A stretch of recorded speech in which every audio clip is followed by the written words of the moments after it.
Olá, meus irmãos da Obra Lumen, que alegria estarmos juntos em mais uma Palavra Encarnada. Sandro Matoso hoje partilhando aqui no nosso quadro de meditação diária do Evangelho, em que nós, como comunidade, nos reunimos para escutar a voz de Deus e pedindo a sua graça, a sua misericórdia, a luz do carisma, para que possamos colocar em prática aquilo que o Senhor nos chama. Então, que alegria ter você hoje, nesse dia 15 de agosto, em que nós celebramos, a Assunção de Nossa Senhora aqui na cidade de Fortaleza. Então, hoje o Palavra Encarnada, ele vai ser o seguinte: nós vamos meditar no Evangelho da CNBB mesmo, do dia 15 de agosto, tá certo? Que é celebrado no Brasil inteiro.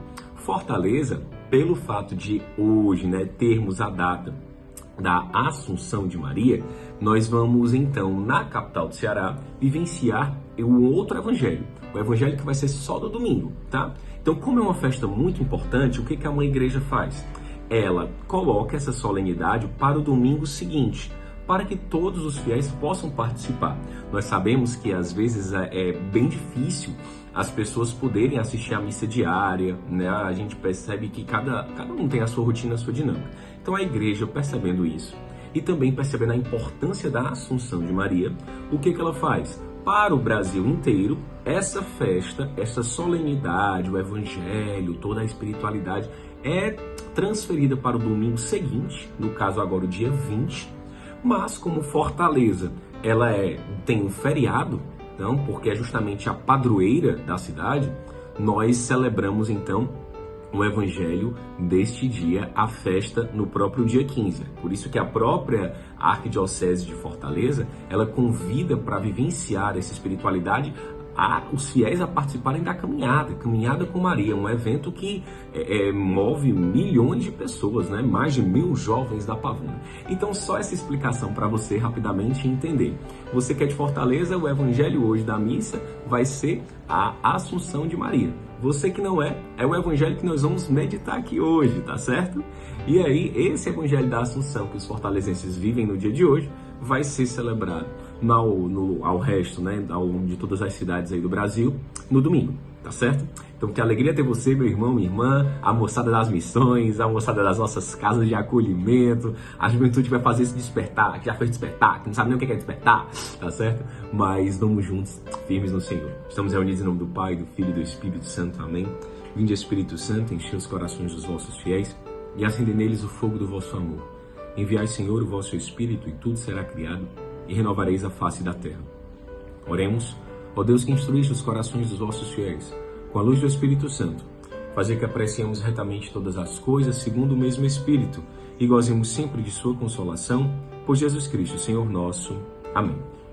O Evangelho de hoje, ele está lá no livro de Mateus, capítulo 18, versículos 1 ao 5 e versículo 10 e versículo 12 ao 14. O Senhor esteja conosco, Ele está no meio de nós. Proclamação do Evangelho de Jesus Cristo, segundo Mateus. Glória a vós, Senhor. Naquele tempo, os discípulos aproximaram-se de Jesus e perguntaram: quem é o maior no reino dos céus? Jesus chamou uma criança, colocou-a no meio deles e disse: em verdade eu vos digo, se não vos converterdes e não vos tornardes como crianças, não entrareis no reino dos céus. Quem se faz pequeno como esta criança, esse é o maior no reino dos céus. E quem recebe em meu nome uma criança como esta, é a mim que recebe. Não desprezeis nenhum desses pequeninos, pois eu vos digo que os seus anjos nos céus veem sem cessar a face do meu Pai que está nos céus. Que vos parece? Se um homem tem 100 ovelhas e uma delas se perde, não deixa ele as 99 nas montanhas para procurar aquela que se perdeu? Em verdade vos digo, se ele a encontrar, ficará mais feliz com ela do que com as 99 que não se perderam. Do mesmo modo, o Pai que está nos céus não deseja que se perca nenhum desses pequeninos. Palavra da salvação, glória a vós, Senhor. O Evangelho de hoje ele é muito forte, Ainda mais para mim, que estou esperando um bebezinho, um Miguelzinho. Então é tão bonito perceber como Cristo, meus irmãos, ele traz essa análise e um novo olhar sobre a criança. No aspecto do judaísmo, existe uma hierarquia, primeiro patriarcal, em que os homens têm uma prevalência, tanto pela direção do culto, organização, né? Enfim, assumir os próprios postos sociais, e também os mais velhos, certo? Por outro lado, as crianças, elas são vistas assim ainda com um certo desdém. E isso não é exclusivo dos judeus, isso também vai estar presente, por exemplo, nos povos originários aqui do Brasil. Quando você vai fazer um estudo de comunidades, né, de etnias, principalmente que praticavam a antropofagia, ou seja, comiam e se alimentavam de carnes humanas, as crianças eram as últimas a escolherem os pedaços. Então as crianças eram as últimas a terem esse sentido, né, de escolha ou de prevalência. E é interessante porque os discípulos se aproximam de Jesus e perguntam: quem é o maior no reino dos céus? E aí Cristo, ele percebe mais uma vez a inclinação ao egoísmo presente naqueles que já o seguiam. Hoje eu e você somos convidados a refletir quais são as perguntas que nós fazemos. Na verdade, as perguntas que surgem em nosso coração. Tudo bem, meus amigos, meus irmãos, que pensamento ninguém controla. Nós podemos alimentar esses pensamentos e dialogar com eles para entender quais são os impulsos do nosso ser, do nosso coração, da nossa mente. Então, quando os discípulos materializam essa pergunta, ou seja, quem é o maior no reino dos céus, eles expressam ali um entendimento de que o seguimento de Jesus é movido por hierarquias. Hierarquias que trazem um poder, e um poder que trazem uma sede a esse poder incessável. Hoje eu e você, como discípulos da luz, discípulos de Deus, discípulos de Cristo, do amor, a gente ainda tem feito essa pergunta? Se a gente não tem coragem de falar, mas tem coragem de pensar, ou o pensamento vence o nosso controle, o que isso quer nos dizer? Então, Jesus, ele entende a inclinação para o mal, para o egoísmo dessa pergunta, a busca do ter, do poder e do prazer, ainda no seu caminho de amor, né? E Jesus chama uma criança, coloca no meio deles e diz: olha, em verdade eu vos digo, se vocês não se converterem e não se tornarem como essa criança, vocês não vão entrar no reino dos céus. Então, o maior do reino dos céus é justamente o menor de todos. É aquele que está para servir, não para ser servido. E aí Cristo, ele rompe essa lógica do poder, ele rompe essa lógica do egoísmo de uma maneira muito pedagógica, muito simples, mostrando uma criança. A gente sabe, né, que quando a criancinha vai nascendo, ali também tem toda uma questão de necessidade de educação, por isso que a família é extremamente importante.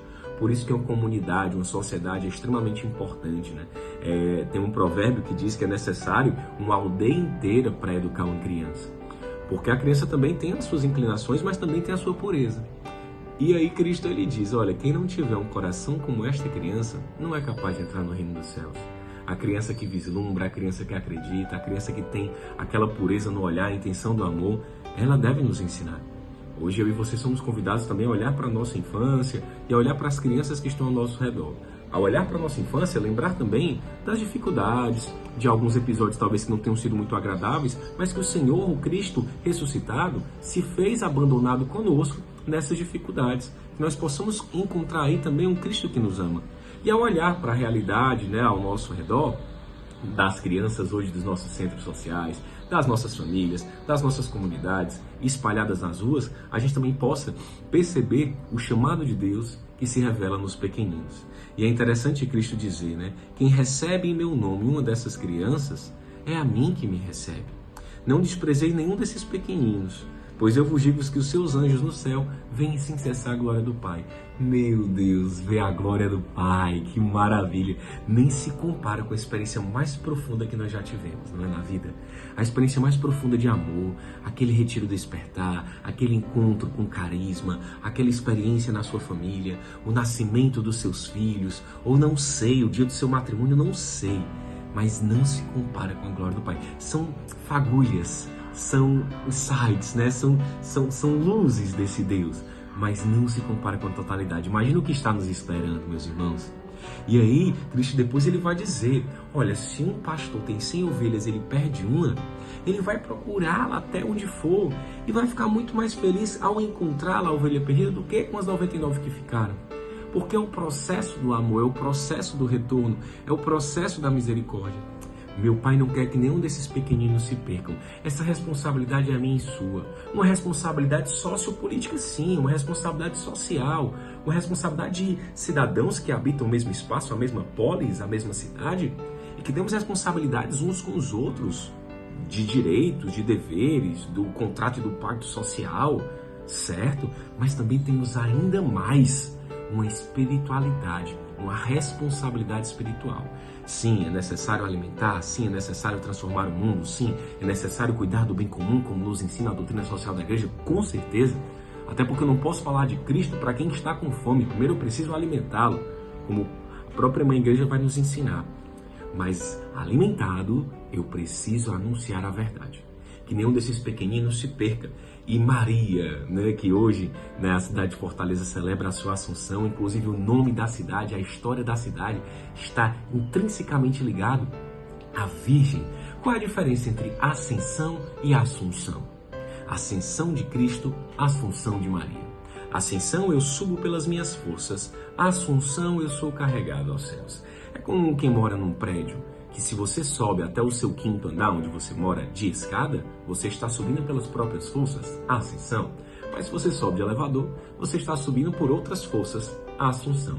Maria, ela não tem força para subir aos céus, porque isso é uma competência de divindade do Senhor, que Cristo é Deus, então ele sobe pelas suas próprias forças. Maria não. Maria é filha de Deus. Maria, ela é esposa do Espírito Santo e é mãe de Jesus. Então, ela não tem força para subir aos céus, por isso que ela é assunta, ela é elevada, ela é carregada. E quando os portugueses, pelo século XVI, XVII, né, vão chegando nessa região, no caso aqui de Fortaleza, do Ceará Grande, ali por volta de 1602 e 3, 1612, 1639, 1650, por aí, portugueses e holandeses disputam esse território e os portugueses vão acabar então assumindo um forte dos holandeses que tinham abandonado. O forte recebia o nome de Schonenborg e os portugueses transformam o nome para Fortaleza Nossa Senhora da Assunção.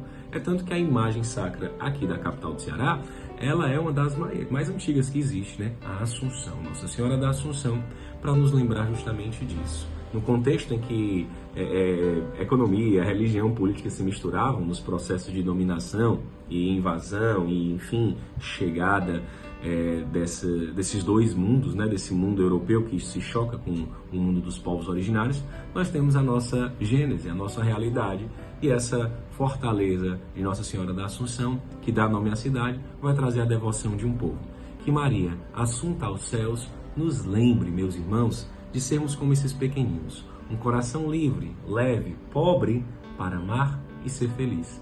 Ele é sim capaz de subir aos céus. Maria nos ensina o caminho, Maria nos trata como filhos, como seus pequeninos, e oxalá nos leve, mãezinha, para o paraíso. Mas antes, nos dê a graça de já vivenciar, por meio do nosso carisma, o paraíso aqui na terra. Ave Maria, cheia de graça, o Senhor é convosco. Bendita sois vós entre as mulheres e bendito é o fruto do vosso ventre, Jesus. Santa Maria, Mãe de Deus, rogai por nós, pecadores, agora e na hora de nossa morte. Amém. Estivemos e continuaremos reunidos. Em nome do Pai, do Filho e do Espírito Santo. Amém. O amor é nossa meta, Cristo é nossa luz. Viva Nossa Senhora!